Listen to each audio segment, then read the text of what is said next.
Olá, bem-vindos a mais uma conversa. Hoje a gente vai mergulhar, assim, fundo mesmo, na vida e na obra de Charles Babbage. Muita gente conhece ele como o pai do computador, né? A nossa base aqui é um artigo biográfico, Great Creation Scientists, Charles Babbage. Mas a ideia não é só falar das máquinas, a gente quer ir além, sabe? Entender o Babbage matemático, o inventor que não parava quieto. Ver as lutas que ele teve, as convicções pessoais dele, até a fé, que essa fonte que a gente está usando menciona bastante. Tentar montar esse quebra-cabeça, né? De uma figura tão importante do século XIX. Exatamente, ele é uma figura fascinante e super importante. Babbage não foi só um visionário da computação, não. Ele estava ali no meio do furacão do avanço científico industrial da Grã-Bretanha. E essa fonte específica que a gente tem aqui, ela traz um ângulo bem particular sobre como ele, pelo visto, conectava a ciência dele com as crenças religiosas. É um ponto interessante para a gente explorar. Certo. Então vamos lá, do começo. Babbage nasceu em 1791. O pai era banqueiro, tinha o dinheiro. Uma coisa curiosa é que ele ficou doente na infância e a família se mudou para Devon. Dizem que foi por causa do clima, né? Isso. E parece que foi lá, por causa dessa busca por um clima melhor, que surgiu o interesse dele pela matemática. Mas por um motivo bem prático, na verdade. Prático? Como assim? É que ele ficou frustrado, sabe? Com os erros que sempre apareciam nas tabelas de navegação. Naquela época, um errinho de cálculo numa tabela dessas podia literalmente afundar um navio. Então ele queria precisão absoluta, eliminar o erro humano. Isso virou quase uma obsessão para ele, né? Essa busca pela exatidão na matemática nasceu de um problema real, perigoso até. Nossa, que baita motivação. E a educação dele acompanhou esse interesse todo? Acompanhou, sim. Ele estudou lá em Devon, depois voltou para Londres, para uma escola em Enfield, já se destacava em matemática, viu? Aí a família se mudou de vez para Devon, por volta de 1803, eu acho, e ele continuou estudando por lá até entrar no Trinity College, em Cambridge, em 1810, que era, o centro do mundo acadêmico britânico, né? E foi aí que aconteceu uma coisa meio inesperada, né? Pelo que eu li, ele chegou lá todo empolgado e teve uma surpresa um pouco decepcionante. Pois é. O Babbage era um autodidata daquele, sabe? Incansável. Antes mesmo de entrar na faculdade, ele já tinha lido Leibniz, Lagrange, Laplace, os grandes matemáticos do continente, principalmente da França. Aí ele chega em Cambridge, o suprassumo do ensino britânico, e percebe o quê? Que os professores usavam uma notação matemática antiga, ultrapassada, e nem conheciam muitos desses avanços recentes. Foi um choque para ele, imagina. Caramba. Quer dizer que ele chegou lá, no topo do saber britânico, e descobriu que ele mesmo já estava mais avançado que os professores em algumas coisas? Isso é impressionante. Totalmente. E tinha um motivo para isso, né? Era a época das guerras napoleônicas, aquela rivalidade enorme entre Inglaterra e França, e um medo danado das ideias da Revolução Francesa também. Esse nacionalismo todo acabou virando uma barreira para a ciência. Estudar os matemáticos franceses, como Babbage fazia, era quase antipatriótico, sabe? Isso criou uma resistência contra ele e, de modo geral, atrasou a matemática na Inglaterra. Faz todo sentido olhando esse contexto. E como ele reagiu a isso lá em Cambridge? Ele tentou mudar alguma coisa? Tentou, sim. Em 1812, ele se juntou com uns amigos bem brilhantes. Tinha o John Herschel, que depois virou um astrônomo super famoso, e a nossa fonte até menciona que ele era um cristão devoto, e o George Peacock. Juntos, eles fundaram a Sociedade Analítica.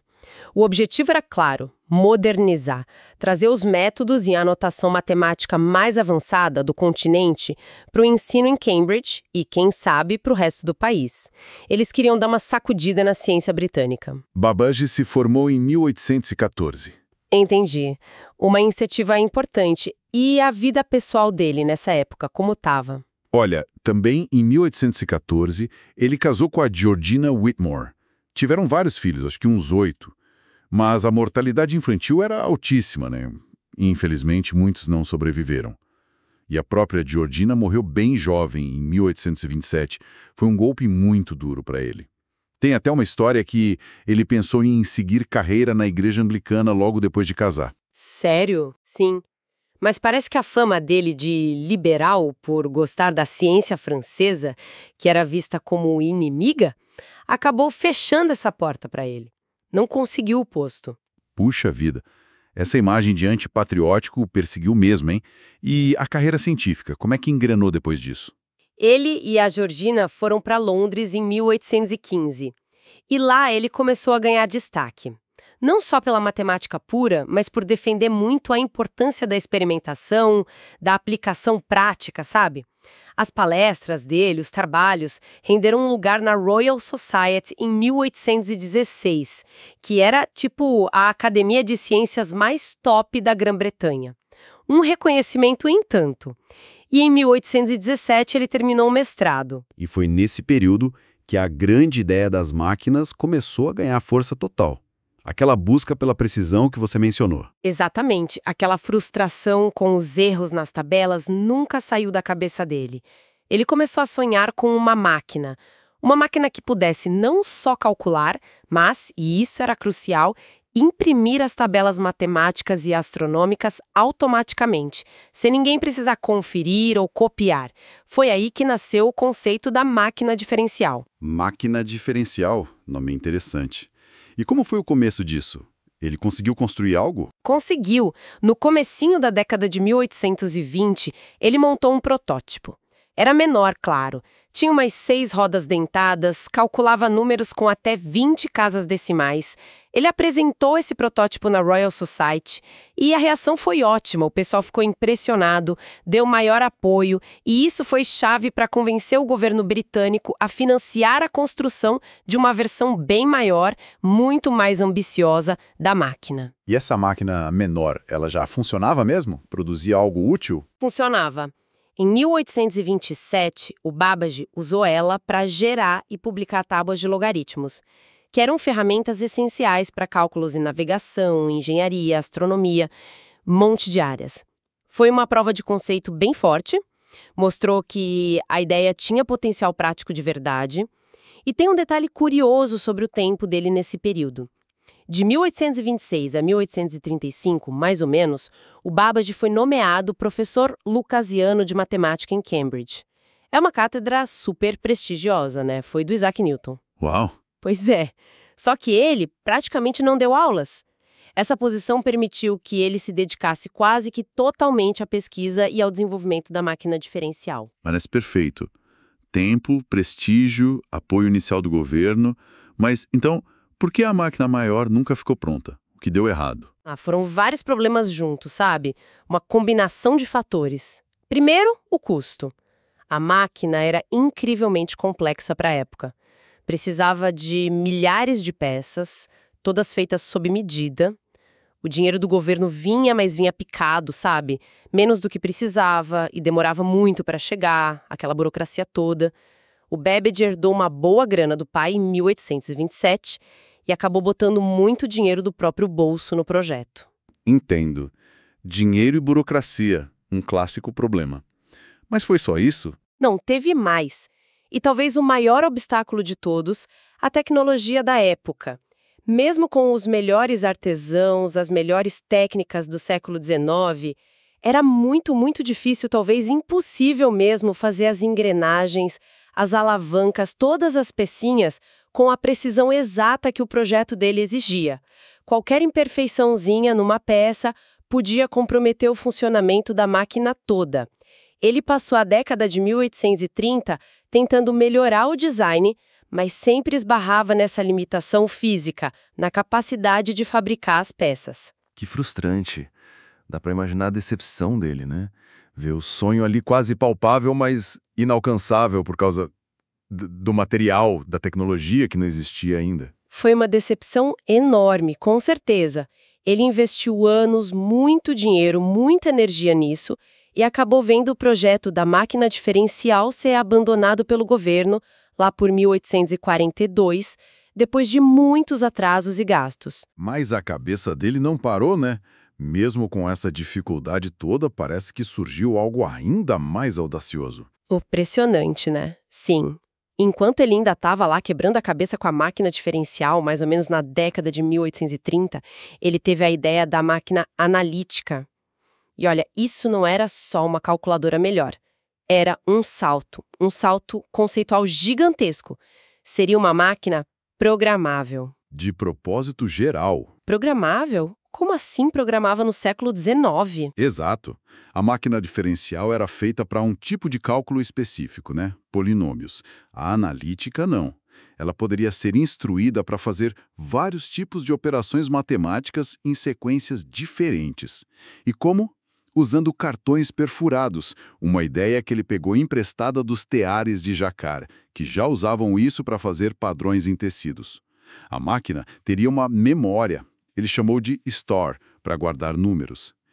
Imagina, ele previu capacidade para 1000 números de 50 dígitos. 1000 números de 50 dígitos. Sim, e teria uma unidade de processamento, 1000. É basicamente a arquitetura de um computador moderno, memória e processador. É de cair o queixo pensar nisso acontecer num século antes da coisa virar realidade. Mas imagino que essa também não foi construída, né? Não foi. Os mesmos problemas voltaram. Custo altíssimo e, de novo, a tecnologia da época que não dava conta de produzir as peças com a precisão necessária. A genialidade da ideia só foi realmente entendida muito tempo depois, sabe? E em 1937, quando encontraram os cadernos dele cheios de detalhes. Como a nossa fonte diz, né? Babbage estava tentando o impossível com os meios à sua disposição. O conceito e os princípios por trás da máquina analítica, por outro lado, eram absolutamente sólidos. Ele estava muito à frente do tempo dele. E o mais incrível para mim é isso. Ele não pensou só na máquina física, no hardware. Ele percebeu que precisaria de instruções, de software. As ideias dele sobre como usar os cartões perfurados para programar a máquina são, tipo, a semente da programação moderna. Quer dizer, ele não só imaginou o corpo do computador, mas a mente também. Isso amplia demais o alcance da visão dele. Exatamente. Ele pensou em sequência de instruções, em desvios condicionais, o que a gente chama de loops hoje, em subrrotinas. Conceitos básicos da programação de hoje já estavam lá, nos planos da máquina analítica. Por isso ele é considerado não só o inventor do conceito do hardware, mas também um precursor da ideia de software. É impressionante. Mas o Babbage era muito mais que o homem das máquinas, né? A energia dele parecia ir para todo lado. Com certeza. Essa mente inquieta não ficava só nas calculadoras, não. Ele foi super importante na fundação de várias sociedades científicas lá na Grã-Bretanha. A Associação Britânica para o Avanço da Ciência, a Real Sociedade Astronômica, a Sociedade Estatística. Ele usou a matemática dele para compilar as primeiras tábuas atuariais confiáveis. Sabe aquelas que as seguradoras usam para calcular risco de vida? Super importante para a economia. E ele ajudou bastante na reforma do sistema postal britânico. Modernizou o correio. Uau! Do cálculo das seguradoras para o correio. E as invenções mais práticas, digamos, fora da computação? A lista é longa e variada. Ele inventou um velocímetro para medir a velocidade dos trens, criou o cowcatcher, sabe aquela grade que fica na frente das locomotivas para tirar obstáculos do trilho, foi ideia dele. Desenvolveu um oftalmoscópio primitivo, um aparelho para examinar o fundo do olho. Projetou centenas de ferramentas, dispositivos mecânicos para otimizar o trabalho nas fábricas. As ideias dele foram usadas até em mineração, criptografia, arquitetura, construção de pontes. Fica muito claro que ele foi uma peça fundamental no desenvolvimento tecnológico e industrial da Grã-Bretanha, né? Justamente na época em que o país estava virando a grande potência industrial do mundo. Ele estava realmente na ponta. Sem dúvida. E a fonte que a gente está usando, que se baseia numa biografia escrita por um amigo dele, o H.W. Buxton, também o descreve como um homem muito íntegro. Diz que, apesar de toda a frustração com a falta de dinheiro, com a burocracia, com a incompreensão de muita gente, ele se mantinha firme nos princípios dele. Não ficava atacando publicamente quem era contra ele. Além das invenções, ele publicou muitos trabalhos sobre ciência, sobre economia. E aí a gente chega num ponto que a nossa fonte dá um destaque especial. Essa relação entre a mente científica dele e a fé pessoal. Como é que isso aparecia? Um exemplo bem claro disso é que, em 1837, o Babbage foi convidado para escrever um dos tratados Bridgewater. Era uma série de livros financiada por um nobre, o Conde de Bridgewater. O objetivo era bem explícito: usar a ciência para demonstrar o poder, a sabedoria e a bondade de Deus como manifestados na criação. Interessante essa encomenda. E qual foi a linha que o Babbage seguiu nesse tratado dele? No livro dele, Babbage argumentou que ciência rigorosa e fé religiosa, no caso dele, a fé cristã, não eram opostas.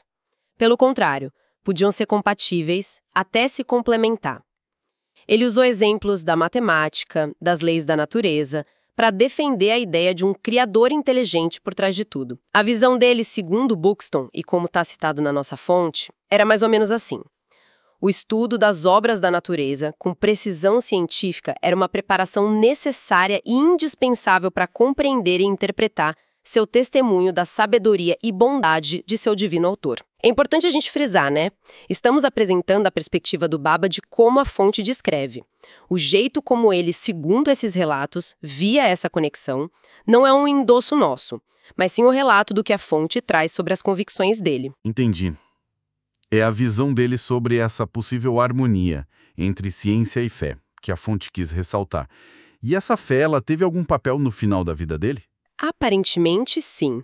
A fonte menciona que Babbage morreu em Londres em 1871, com 79 anos, e que ele teria encontrado conforto nas crenças religiosas dele nos últimos momentos, especialmente na ideia de uma vida após a morte. Bom, que jornada, hein? Percorremos bastante coisa da vida dele. Então, recapitulando um pouco, temos Charles Babbage, o visionário, sem dúvida, o pai do computador, com projetos como a máquina diferencial e principalmente a analítica, que estavam décadas à frente da tecnologia da sua época. Mas ele foi muito mais, né? Um inventor incansável em várias áreas, ajudando a indústria, a ciência, até o dia a dia das pessoas. Um cara que ajudou a reformar a matemática no país dele. E segundo a fonte que a gente viu, alguém que tentava ver uma conexão, uma harmonia entre o trabalho científico e as convicções religiosas. Perfeito! É o retrato de um gênio, né? Com muitas facetas, brilhante, talvez um pouco teimoso e certamente muito à frente do seu tempo. Alguém que bateu de frente com barreiras tecnológicas, financeiras enormes. Que sentiu gosto amargo de ver seus maiores sonhos incompletos, mas que deixou um legado conceitual que, no fim das contas, virou a base para a revolução digital que a gente vive hoje. A história dele é um lembrete forte, né? De como ideias revolucionárias às vezes precisam esperar pelas ferramentas certas para poderem florescer. Exato. E fica aqui uma reflexão para a gente levar, baseada nisso tudo que a gente conversou. Fica a pergunta: se as limitações tecnológicas não fossem tão gigantescas, se a máquina analítica do Babbage tivesse de fato sido construída lá no século XIX, como seria o mundo hoje? Será que a era da informação teria chegado muito antes? Ou pensando de outro jeito, o que essa trajetória cheia de altos e baixos do Babbage nos ensina sobre essa dança complicada entre a inovação que quer romper barreiras, a grana para fazer acontecer, o clima cultural de uma época e até as crenças pessoais de quem está lá na frente tentando descobrir um novo? São questões para a gente continuar pensando, né?